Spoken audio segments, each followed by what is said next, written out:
Now, if a guy becomes lazy, like you mentioned earlier, if a guy becomes lazy, what are the options that are in front of a woman that a man needs to know for him to get his act together? He becomes lazy. What is something that you would tell a woman to start doing if he becomes lazy? Um, let's say she wants to communicate directly. I have a formula that I think is easily absorbable. Um, I first, in a very neutral way, would say to the person, this goes for any issue in the relationship. Look, this is happening. And she describes, I feel like you're losing interest in the relationship or you're not showing me. They'll go, no, no, no, I love you, babe. Say, no, hear me out. So I feel like you've gotten lazy. We're not having sex anymore. You're not taking me out. I come home, you're kind of on your phone. So it makes me feel dismissed and not important and not like a priority. And what I'd like to experience is more interactivity. I'd really like it if you put the phone away at dinner. I'd really like us to be expressive physically. I'd like blah, blah, blah. Is that something you think that you can do or that you want to do? And then you wait for them to say it. And then you tell them again. Oh, sometimes my girlfriend would be very direct. We need more time in the bedroom. He's Right. like, yeah, babe, I know, I know. But he is now out of not only the bedroom, he's out of the entire house because this is a very basic request from a young man with no physical problems. So it's like, I don't know what happened. What's the issue? Yeah, it's kind of like, what's the Well, it's issue here? actually something, it's an Well, addiction. I take that back. Yeah. He's got an addiction that is getting in the way. Yeah. Yeah. And now, how does an addiction, whatever that may be, I'm going to lean into pornography. How Mm. can that get in the way of real love being able to take form?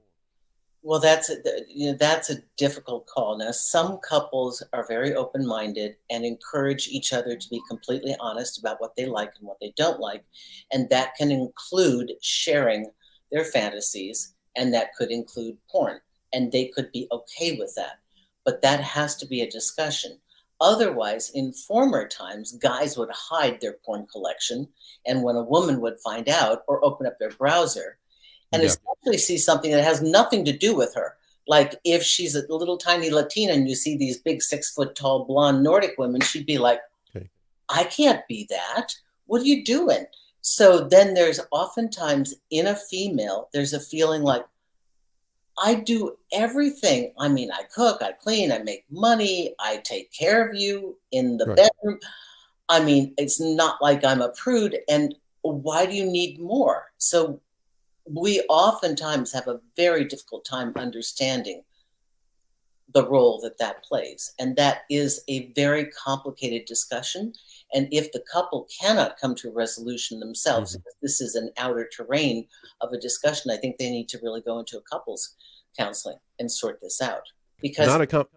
I'm sorry, please go couples ahead. because if you have a lot of secrets, you're never going to feel that your partner is really, you're never going to truly feel loved if you have tons of secrets. When it comes to not having that discussion and a person doesn't want to have that discussion, that puts the woman in a tough spot. Well, what I'm saying is that I know that traditionally in relationships where and again, we're speaking heterosexual only, um, where the woman is kept in the dark about a guy's porn, whether it's an addiction and porn usage and or addiction, he hides that, okay, because he doesn't want her to know that side of his life. And because it's hidden, there's always the feeling that that person cannot be themselves. Okay, there's porn usage and there's addiction. And I'm not a specialist in this area, and I rarely, if ever, speak about this area Right.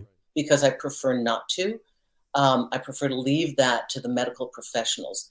But it just feels to me that if you have to hide a part of your Secrets. life, Secrets is what you're yeah, highlighting. if you have to hide a part of your life to be okay with your partner, sort of like if they ever knew that I did this or that, Right, right, right, right. Now then that's a then problem. then you're never going to feel loved in that relationship. And then it's a charade. And then you're playing games. And then you're just Got it. making it look good for everybody else. So it's not going to really be satisfying. Right. So when it comes to having a charade and having this fake relationship, um, and someone is holding back, let's say it's me, I'm holding back from you, you're not going to feel safe. You're not going to know who you're really dealing with because I've got this part of me that I'm not really sharing with you. And That I'll could be a gambling, that could be gambling, as you yeah, said, oh it could yeah. be any addiction. And of course, someone who's an addiction specialist and goes in that area could work with a couple. But we're talking about now, there's no way real love can flourish. It's hard because when you have an addiction, it gets in the way. Remember, the thing that addict loves is their thing. Their whatever their it's the gambling or it's the porn or it's the spending or it's the booze. They love that more than they love their partner. That's their number one because they don't want to give it up. And The so, the you know, partner's not number one anymore. no, can't be. The partner will always be compromised for the addiction because the addiction comes first. Scratching that itch comes first. When real love is in effect in a relationship, how can a woman know she's experiencing real love?